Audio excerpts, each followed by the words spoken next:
Assalamualaikum warahmatullahi wabarakatuh.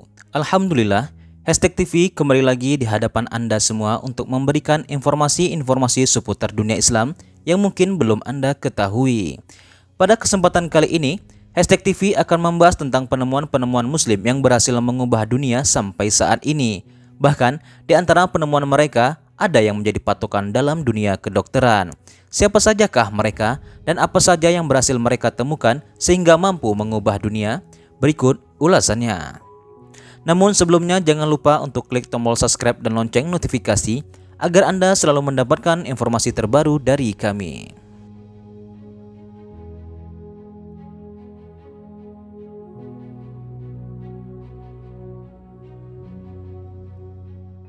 Perkembangan sejarah Islam di Indonesia maupun di dunia tak luput dari peran para ulama dan ilmuwannya terdahulu. Banyak sekali tokoh ilmuwan Islam memberikan sumbangsi penemuannya untuk kemajuan teknologi maupun perkembangan ilmu-ilmu lainnya, dari fisika sampai antropologi. Pembahasan sejarah kebudayaan Islam di zaman sekarang ini sudah tidak sebanyak dulu. Tak heran jika banyak generasi muda asing dengan ilmuwan yang dahulu berperan banyak dalam membantu perkembangan dan kemajuan yang penemuannya masih bisa dirasakan sampai sekarang. Yang pertama adalah Ibnu Sina. Ilmuwan dari Islam pertama yang mampu membawa perubahan besar bagi dunia, yakni Ibnu Sina. Saking berjasanya, beliau dijuluki sebagai Father of Doctor. Kontribusinya di bidang kedokteran tak perlu diragukan lagi. Selain kanun Fiqh sebagai referensi kedokteran, ada pula karya lainnya. Salah satu penemuan dari Ibnu Sina masih dipakai sampai saat ini adalah etanol. Seperti yang diketahui, etanol merupakan salah satu cairan yang banyak dipakai di kedokteran. Gunanya adalah untuk membunuh mikroorganisme yang berpotensi menyebabkan infeksi pada tubuh pasien. Ternyata tidak banyak orang tahu jika yang menemukan manfaat pertama dari etanol adalah Ibnu Sina. Beliau selalu menggunakan cairan tersebut saat hendak menangani pasiennya dan meracik obat. Hingga sampai saat ini, khamar atau etanol tetap digunakan di dunia medis. Temuan selanjutnya dari Ibnu Sina adalah teori penularan TBC. Seperti yang sudah kita ketahui, TBC adalah salah satu virus berbahaya dan mudah menular. Hingga akhirnya, Ibnu Sina berhasil menjadi ilmuwan pertama yang mengemukakan kevalidan dari penemuannya ini. Sayangnya, selama berabad-abad, teori yang ia temukan ini sempat tidak diterima dan tidak diakui oleh para sejawat ilmuwan dari Barat. Barulah setelah adanya penemuan mikroskop, akhirnya teori penularan TBC dari Ibnu Sina berhasil dibuktikan kebenarannya dan diterapkan dalam dunia medis. Sebagai filsuf dan ilmuwan Islam, Ibnu Sina seringkali memiliki pemikirannya melampaui zamannya. Pada buku serial tokoh pemikiran Islam Ibnu Sina, diulas bagaimana sosok beliau berkiprah di dunia kancah pemikiran dunia. Yang kedua adalah Al-Zahrawi. Selain Ibnu Sina, ada juga ilmuwan lain yang turut membanggakan dunia Islam karena berbagai penemuannya. Al-Zahrawi atau kerap disebut sebagai dokter menguasai wilayah Eropa. Karya-karyanya menyangkut semua hal tentang praktek kedokteran. Dikenal sebagai dokter yang menguasai daratan Eropa, Al-Zahrawi punya satu karya yang sampai saat ini masih banyak dipakai. Banyak topik dibahas di dalamnya, mulai dari anak, melahirkan, bahkan juga tentang gigi. Pada abad ke-12, buku ini dijadikan panduan belajar. Al-Zahrawi juga mengulas secara terperinci mengenai ilmu bedah, menjelaskan berbagai alat serta cara menjahit bekas luka. Tak heran jika pada masa keemasannya, Eropa sangat unggul dalam hal pembedahan.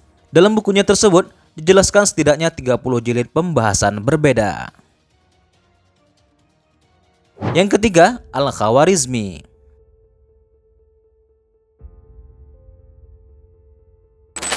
Selanjutnya, pasti sudah tidak asing lagi bagi Anda. Al-Khawarizmi adalah salah satu ilmuwan besar Islam yang membawa banyak perubahan di dunia Islam. Karyanya banyak menginspirasi para ilmuwan dunia di bidang sains, khususnya fisika. Bahkan, sejumlah ilmuwan Yunani belajar darinya. Salah satu penemuan Al-Khawarizmi paling terkenal dan banyak digunakan, bahkan sampai sekarang, adalah Aljabar. Ilmu satu ini amat membantu dalam menyelesaikan berbagai aturan bilangan. Cabang matematika satu ini mempelajari tentang struktur hubungan yang disederhanakan. Saking hebatnya, dipercaya jika Al-Khawarizmi lahir abad ini, maka lemarinya akan dipenuhi oleh berbagai Nobel penghargaan karena telah berhasil membuat dunia semakin maju jauh ke depan. Selain Aljabar, masih ada banyak lagi penemuannya terutama di bidang matematika. Al-Khawarizmi menemukan trigonometri dan juga astronomi. ia menemukan algoritma. Ia juga yang mengenalkan angka 0. Yang keempat adalah Abbas ibn Firnas. Jika Anda saat ini tengah hidup enak dan nyaman, bisa jadi itu adalah berkat penemuan dari Abbas ibn Firnas. Beliau adalah ilmuwan dari Andalusia yang banyak bergerak di bidang aerodinamika. Beliaulah Muslim yang menjadi penerbang pertama di dunia. Idenya ini terinspirasi dari permainan akrobat. Walaupun pengembangan bidang aerodinamika adalah Cina, namun jika ditanya siapa yang memulai dan mencetuskan ide mengenai hal tersebut, jawabannya adalah Abbas ibn Firnas. Setelah menonton aksi akrobatik, beliau merasa ada sesuatu yang menarik. Tentu saja, awalnya beliau tidak menggunakan peralatan dan bentuk menyerupai pesawat zaman sekarang, melainkan hanya sepasang sayap terbuat dari sutra dan kayu sebagai rangkanya. Walaupun dinyatakan gagal, namun pesawat rakitan ini sempat bertahan di atas selama 10 menit.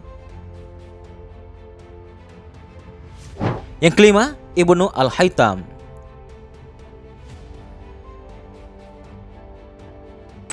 Ilmuwan Islam selanjutnya yang berpengaruh dalam kemajuan teknologi adalah Ibnu Al-Haytham. Beliau berasal dari Basrah, Irak.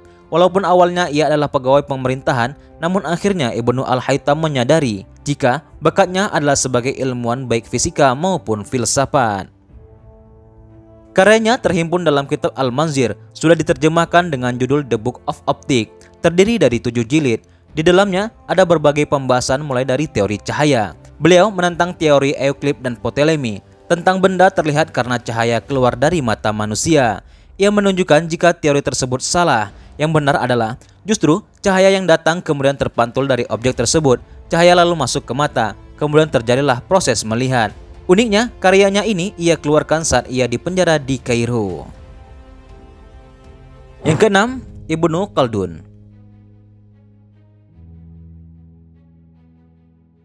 Kemudian ada juga ilmuwan Islam bernama Ibnu Khaldun. Beliau bahkan disebut sebagai bapak sosiologi, perintis ilmu ekonomi, teori politik, dasar filsafat sejarah, dan masih banyak lagi sebutan lainnya. Hal ini tentunya menjadi bukti mengenai berjasanya Ibnu Khaldun di era modern tersebut. Salah satu karyanya yang legendaris bahkan masih digunakan sampai sekarang ini, masih dijadikan acuan belajar untuk para mahasiswa. Kitab ini terdiri dari 7 jilid. Edisi pertamanya adalah Muqaddimah, di mana di situ dijelaskan banyak mengenai autobiografi Ibnu Khaldun. Buku ini juga menjelaskan betapa hebatnya pemikiran Ibnu Khaldun mengenai berbagai pemikirannya mengenai sosiologi. Para ilmuwan dari Eropa sampai tercengang mengetahui karya-karyanya yang dianggap mendahului zaman. Saat itu sebenarnya belum ada istilah sosiologi. Yang ketujuh, Al-Battani.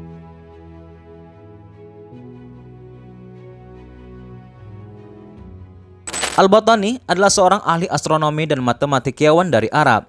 Beliau lahir di Haran dekat Urfah. Sama halnya dengan Al-Khawarizmi, beliau telah membuat dunia mengakui keberadaan Islam saat itu. Salah satu penemuan paling besar dari Al-Battani adalah penentuan tahun dari matahari. Dahulu, orang tidak tahu jika matahari memiliki masa edar, yakni 365 hari, 5 jam, 46 menit, dan 24 detik. Dengan teori inilah akhirnya bisa dibentuk sebuah kalender yang sekarang kerap ditemui. Tak banyak yang tahu soal asal-usul siapa yang pertama kali mencetuskan teori mengenai periode matahari. Sekarang Anda patut berbangga karena ternyata yang menjadi dasar penciptaan kalender adalah seorang muslim bernama Al-Battani.